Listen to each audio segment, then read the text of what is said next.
이 사건부터 좀 얘기를 하겠습니다. 2017년에 벌어진 일인데, 그러니까 어떤 일로 둘이 싸웠다는 거죠? 일단 뭐 연인 간의 다툼, 말다툼으로 이제 시작을 했던 겁니다. 근데 이 당시에 이제 남성이 이제 이 여자친구가 살고 있는 아파트를 찾아갔다가 말다툼을 하고 나서는 이제 자신의 집으로 돌아가기 위해서 이제 주차장으로 갔습니다. 이제 뒤늦게 따라온 여성이 주차장에서 이미 차를 시동을 걸고 차를 출발하려는 이제 남성을 보고 차량 위로 올라갔던 겁니다. 차량 이제 보닛이라고 하죠. 저 위로 올라가서 이제 막으려고 했던 거죠. 근데 이 남성 같은 경우에는 보통 그 정도면 이제 멈추고선 다시 다른 장소에서 싸우든지 했어야 되는데 이 올라탄 거 아랑곳하지 않고 지하 주차장에 한 100m 가량을 이 여자친구를 매단 채 운전했습니다. 그래서 이제 떨어뜨리려고 좌로 우로 이제 계속 움직였던 거죠. 사실 이게 영화 같은데 보면은 악당들이 도망치면서 뭐 경찰관이나 수사관인 주인공 떨어뜨리려고 뭐 이런 장면들이 막 나오긴 하는데 그런 영화 같은 장면을 연출을 했던 겁니다. 이 주차장 출구에 이르러서 이제 핸들을 급하게 꺾어서 이제 이 여자친구, 이 여성 같은 경우에는 땅바닥에 떨어졌고 이 남성은 그대로 이제 귀가를 했습니다. 아니, 엄청 다쳤을 것 같아요. 네, 맞습니다. 여성 굉장히 크게 다쳤습니다. 경찰이 현장에 출동했을 때 여성은 코에서 피를 많이 흘리고 있었던 상황이었고 무릎이나 이런 곳에 찰과상도 매우 심했다고 하는데요. 결국 이 사건으로 여성 코뼈가 부러져서 수술을 받았는데 이 수술에 사용한 비용만 1,000만 원 정도 이를 정도로 굉장히 큰 수술이었다고 합니다. 자, 그런데 이번이 처음이 아니었다면서요? 둘이 싸운 게? 네, 거기서 끝나고 이 이후에 다시 이제 폭행 사건이 벌어진 건데요. 이 사건 이후에 수술을 받고 한 달 후에 이제 다시 두 사람이 만났습니다. 근데 치료비로 사용한 1,000만 원을 이제 여성이 남성에게 요구를 하기 위해서 만났던 자리였는데요. 이 사실에 이제 화가 난 남성이 또 다시 재차 폭행을 저질렀습니다. 그래서 안면 부위를 수차례 폭행해서 쇄골골절과 안면 타박상 등으로 전치 7주의 부상을 당하게 했습니다. 자, 지금 우리 가족 여러분들도 이거 완전 영화다, 뭐 어떻게 이런 일이 있을 수 있냐 지금 놀라고 계시는데, 자, 오늘 재판 체크포인트 한번 짚어보죠. 아니, 이게 뭐예요? 그렇게 했는데도 처벌을 원치 않는다는 얘기예요? 예, 맞습니다. 이 여성이 남성의 처벌을 원하지 않았습니다. 이 이유가 이런 두 차례의 폭행에도 뒤늦게 여성이 임신한 사실이 밝혀졌기 때문인데요. 남성이 결국 본인의 잘못을 빌면서 우리 결혼하자 이렇게 여성에게 결혼을 약속했습니다. 때문에 여성은 이 남성을 처벌한다고 해도 그 둘 다에게 이득이 없고 우린 앞으로 결혼할 사이다 이렇게 말하면서 경찰에 처벌 불원서를 제출했고요. 남성의 두 차례의 폭행 사건에도 남성 모두 불기소 결정으로 사건은 종결됐습니다. 야, 이 처벌을 원치 않는다는 이 설명이 나가니까 또 이 채팅창 분위기가 또 갑자기 변했습니다.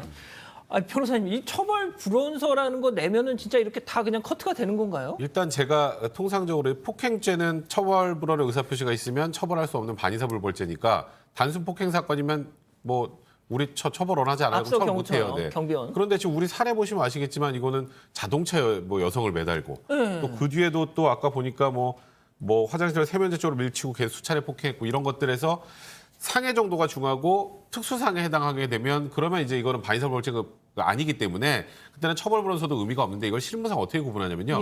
상해 진단서로 구분을 많이 합니다. 그러니까 진단서를 제출하면 죄명이 바뀌어요. 보통. 근데 그걸 제출하기 전에는 사실 당사자들이 합의하면 굳이 전과자를 만들지 않기 위해서 여기서는 그럼 더 이상 처벌을 안 한단 말이에요. 이제 그런 상황이 되다 보니까 더 심하게 조사를 하지 않고 일단 우리는 처벌 원하지 않고 우리 결혼할 사연입니다 하니까 일단은 여기서 아예 처벌 안 하는 쪽으로 결정을 냈던 거죠. 자, 그런데 많은 분들이 지금 써주시는 게 사람은 안 바뀐다.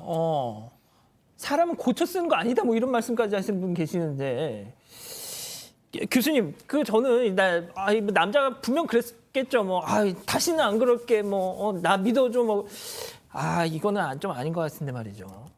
그렇죠. 이거는 사실 이제 죄책감에 의한 어떤 사과라기보다는 현실이나 상황을 회피하려고 하는 수단으로서 그런 상대방의 감정, 동정심을 유발하는 감정을 가지고 그렇게 행위를 하는 것이기 때문에 이건 사과라는 표현조차도 어울리지 않다 이렇게 보여집니다.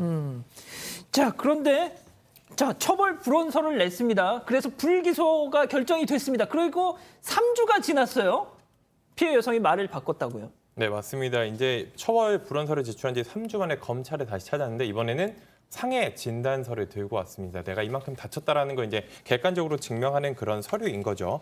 이 여성은 검찰에서 피고인이 결혼을 하자고 해서 그 말을 믿고 처벌 불원서를 냈었는데 그 주장, 그 말을 지키지 않았다. 아. 이 약속을 지키지 않았기 때문에 다시 결혼을 한번 안 하기로 했나 보죠? 네, 그런 게 이제 어그러지면서 이제 다시 한번 처벌을 해달라. 이 제출한 처벌 불원서와 경찰에 진술한 내용이 거짓이니 다시 처벌해달라고 요청을 했고요. 이 여성은 남성의 폭행으로 아이까지 잃게 됐다고, 뱃속에 있던 아이고야. 아이까지 잃게 됐다고 주장을 했습니다. 결국 그러면 말이죠, 변호사님. 네. 이 뭐가 됐든 이 여성분이 처음에는 처벌 불원서를 내면서 이렇게 남자를 용서해 주기로 했다가 또 이렇게 결혼 약속을 어기니까 입장을 바꿨단 말이에요. 이게 만약에 재판에서는 이 여성분한테 불리하게 작용하지 않을까요? 그러니까 이 여성이 아마 외견상으로 봤을 때도 굉장히 많이 다친 상태였을 거예요. 그럼 경찰도 물어봤겠죠. 왜 이렇게 많이 다쳤냐 하니까 신랑이 중에 본인이 넘어졌다고 했을 거예요. 그러면서 처벌 불원서를 내야 아까 말씀드렸던 것처럼 불기소 나는데 진술을 번복한 거죠. 상해 진단서를 내면서 사실은 그때 내가 이렇게 뭐 세면대에다 머리도 찍고 막 그래서 엄청나게 심하게 폭행을 당해서 이렇게 다쳤다. 그리고 자동차 위에 자기가 매달려 있음에도 달려서 자기가 떨어졌다 이렇게 진술을 사실상 바꾼 건데 그러니까 이 남성은 아니다라고 주장을 했죠. 여성 진술 믿을 수 없다고 주장을 했습니다만 재판부 입장에서는 어쨌건 진술을 번복한 이후부터 수사기관에서 법적 이르기까지 진술의 일관성이 유지된다. 그리고 진술 내용과 수사 과정 등을 종합해 보면 피해자 진술의 신빙성이 인정된다고 해서 남성의 주장을 부인했습니다. 자, 공 기자, 그래서 1심 재판부의 판단 어땠습니까? 네, 1심은 이 남성에게 징역 1년을 선고했습니다. 아하. 먼저 이 피해 남성이 여성이 뭐 신랑의 중에 넘어져서 다쳤다 이렇게 한 말 다 받아들이지 않았는데 여성의 상해 부위나 정도를 보면 도저히 넘어져서 입은 상해라고 보기 어렵고 이 남성이 아직도 범행을 부인하는데 급급할 뿐 전혀 반성하는 태도를 보이지 않는다 이렇게 지적했습니다. 다만 이 남성이 치료비를 부담한 점 등을 조금 인정해 징역 1년 선고했습니다. 자, 교수님, 일단 뭐 이 사람이 항소를 했대요. 그러니까 지금까지 얘기한 내용 전혀 사실 아니고 나 때린 적도 없다. 아니 근데 이렇게까지 했는데 저렇게 또 부인하는 건 또 의외인데요. 그러니까 애초에 어떤 이 여성과의 관계가 유지되는 과정에서 자신의 어떤 그 애정 관계라기보다는 뭔가 목적을 가진 도구로 이미 만나지 않았는가 하는 생각이 듭니다. 그렇기 때문에 계속된 이런 상황 속에서도 그것을 좀 적극적으로 해결하고자 하는 노력이 전혀 나타나지 않는 것으로 보이고요. 심지어 그 지금 차량에 매달고 나서 자기가 출발한 것도 나는 상해를 입히려고 하는 게 아니라 내가 그냥 도주하려고 한 것이다. 이렇게 주장을 하고 있는 그런 말도 안 되는 표현을 하고 있는데요. 그렇게 본다면 전반적으로 이 사항은 이 사람이 저 여성과의 관계를 애초에 다른 목적을 가지고 만나지 않았나 이렇게 분석을 해볼 수가 있겠습니다. 그렇군요. 아, 이건 좀 충격적입니다. 자, 첫 번째 법 이렇게 마무리하고요.